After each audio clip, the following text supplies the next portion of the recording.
মই কঁঠাল আজি কঁঠাল খাম দেই। হা কিয় কিয় ভাল নোপোৱা? আমাৰ দেহাই ভাল পায় খাবনে কঁঠাল? আজি ইমান গৰম নাই যে এইটো কাৰণে কঁঠাল খাবলৈ ভাল হৈছে। এয়া কঁঠাল আজি আছেতো গুটি চুটি চব খাব লাগে। এয়া কঁঠাল দেহাই দেখাই দিছে। কোনে দেখাই দিয়া? আকৌ দেখাই দিয়া। এইয়া কঁঠাল আমাৰ দেহাই খাব দেই। গুটিও ভাজি খায়। ই দেখাই নাই তোৰ বাকীটোহে দেখা পাইছে নহয়। খাবানে দেখাই কঁঠাল?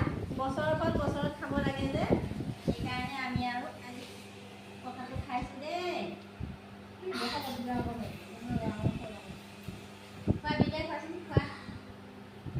বাকলি নাখায় দেখাই কঁঠাল খায়। কঁঠাল খায় বাকলি নাখায় নহয়। এয়া দেখাই খালে ধুনুৱে খালে চোৱা দাদাই খাইছে।